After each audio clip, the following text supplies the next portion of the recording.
Salam sejahtera untuk kita semua. Pelajaran Sekolah Sabat dengan tema utama Istirahat dalam Kristus.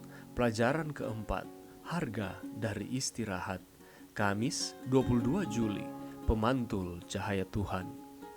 Mungkin hal yang paling alami untuk kita lakukan setelah berusaha melewati kegagalan yang memalukan dan mengalami pengampunan adalah mencoba melupakan bahwa peristiwa itu pernah terjadi. Kenangan akan kegagalan-kegagalan bisa menyakitkan.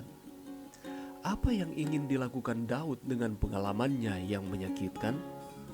Ketika mangkuk atau vas berharga jatuh dan pecah berkeping-keping, kita biasanya menghela nafas dan membuang pecahan yang tidak berguna itu.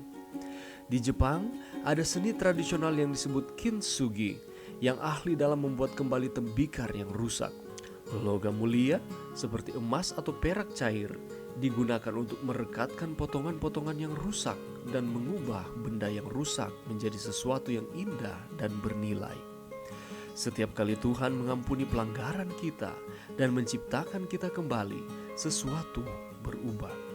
Pengampunan Allah yang berharga merekatkan kehancuran kita kembali, dan kehancuran yang terlihat dapat menarik perhatian pada anugerah-Nya.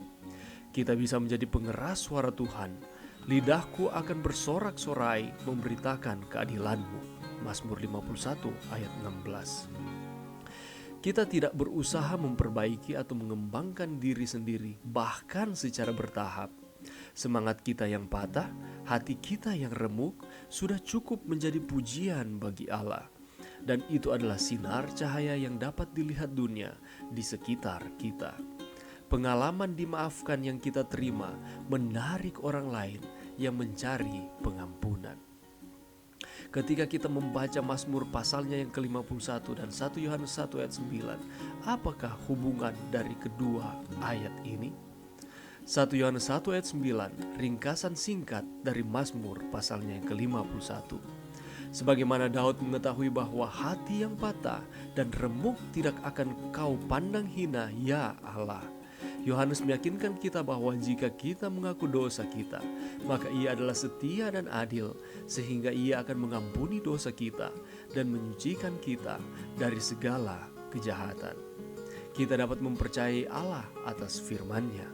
Sekali lagi, Daud tidak memperbaiki kerusakan luar biasa yang telah dia lakukan melalui tindakan dan teladannya kepada keluarganya. Dia menderita konsekuensi dari keputusan dan tindakannya. Namun, Daud tahu bahwa dia telah diampuni. Dia tahu bahwa dia perlu percaya dengan iman bahwa suatu hari nanti anak domba Allah yang sejati akan datang dan berdiri di tempatnya. Pelajaran yang kita bisa dapatkan pada saat ini. Ada begitu banyak kelemahan ataupun dosa yang kita lakukan. Tetapi ketika kita mengaku kepada Tuhan, Ia adalah setia dan adil. Ia mengampuni dan menyucikan kita dari segala kejahatan. Tidak hanya berhenti di situ saja, tetapi kita bagaikan tembikar yang direkatkan kembali, sehingga potongan-potongan yang rusak diubah menjadi sesuatu yang indah dan bernilai. Ketika kita diampuni oleh Tuhan, kita memiliki pengharapan, kita memiliki semangat kembali. Dan apa yang harus kita lakukan? Kita harus menjadi pemantul cahaya Tuhan. Dengan iman, kita yakin kita sudah diampuni, dan dengan pertolongan Tuhan, kita akan terus setia kepada Tuhan, sambil memberitakan kepada orang-orang di sekitar kita bahwa Tuhan itu baik, yang sanggup untuk mengampuni akan setiap kesalahan-kesalahan kita. Mari berdoa. Terima kasih Tuhan atas firman-Mu pada saat ini. Terima kasih atas janji pemulihan yang Tuhan berikan di dalam kehidupan kami. Terima kasih atas janji pengampunan dosa dan melayakkan kami untuk terus menjadi anak-anak-Mu. Bantu kami Tuhan, untuk kami dapat peka terhadap kesalahan-kesalahan kami, dan bantu kami untuk kami dapat mengakui itu semua. Dan janji Tuhan, ada pengharapan, ada pemulihan.